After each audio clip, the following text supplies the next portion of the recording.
Because as I'm talking to you now, there'll be a keyboard here. And I'll be going, and then share my word. I don't know if you get the point I'm making. You know, I'm looking at my sister who's going to be speaking maybe last week to you. I'm thinking, if this lady doesn't demonstrate her gift with her voice, we're going to be waiting for it. And then they now be stalking. Well, okay. Okay, can you sing? I don't know if you get the point I'm making. I don't know if you get my point. Well, we need that because that's what we identify. And that becomes her doorway to speaking. I don't know if you get my point. But because it comes easy for you, you just assume everybody can do it. My wife can read upside down. It's the worst thing ever. You'll be writing a letter and she'll be reading it upside down and telling you how you made grammatical error. Upside down. I'm talking about you can't, she's on the other side of the table, you're right. You made a mistake there. How did you know? How did you see it? It's a gift. By the way, her left hand is better than my right hand anointed. She would write and sign with her left hand. She would write and sign. Have you ever seen my wife write? She likes like calligraphy. It's very embarrassing when two of you have to sign a document. They're like, is this your signature? The chicken one is mine. But because it comes naturally, she doesn't see it as anything. Yet there's somebody who could just sit on that calligraphy alone and become a millionaire. Because you don't value what God has given you. Let's move it a little further, all right?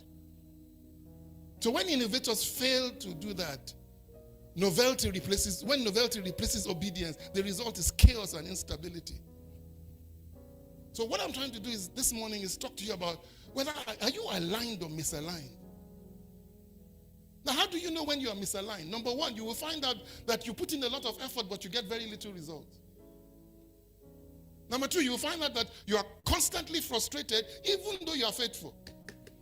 It has nothing to do. You see, you can be very faithful, yet you'll be frustrated. And you'll be wondering, why are they frustrated with me? It's because you're not doing what they want. I remember Dorcas's dad. He used to be my personal usher in Jesus Embassy. He would sit where Mr. Jalabi would sit. And his job was to take care of me. I don't know how they did that. And I was grateful for it, for what it's worth. So one day at my 40th birthday, he got up and said, that man is the most difficult man to satisfy.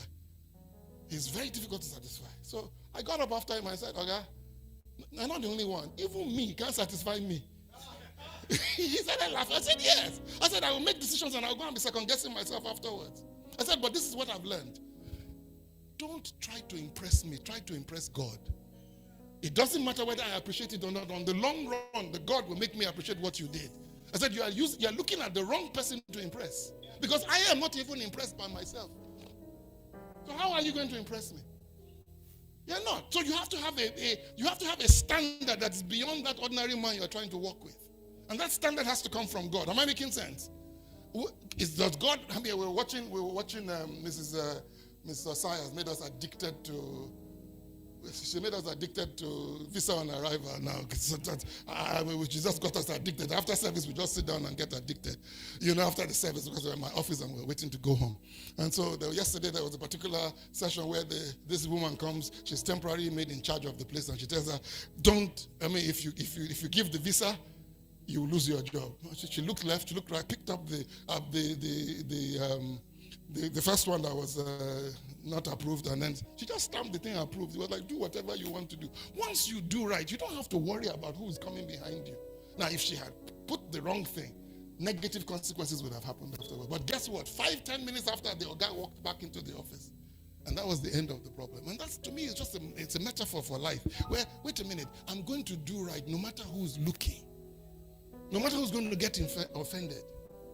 No matter who's going to get affected. And let me give you some biblical examples. So, high effort, low fruit, constant frustration, comparing yourselves to others, then resenting the work you're doing. That means you're out of alignment. All right? But this is the problem. This is the sign of alignment. Your fruit increases with consistency. In other words, you just put a little effort and more things come out. Number two, energy flows even when the work is hard.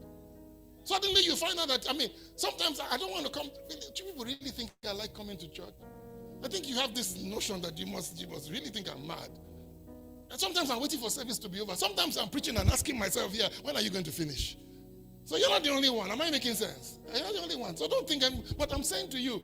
There's energy that flows even when the work is hard. Peace accompanies your obedience. You suddenly feel I can sleep. I've done what I'm supposed to do. Let anybody do whatever they want to do. And number two, growth will always compound once you're in alignment. So those are the two comparisons you got to understand.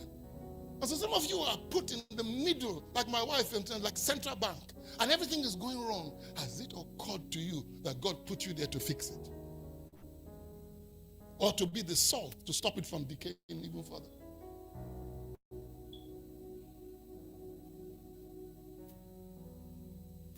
We don't like that kind of responsibility because we don't see that as alignment. Because we don't see it as part. Now, the Bible says there's a way that seemeth right to a man, but the end thereof always comes again. Let me jump all this.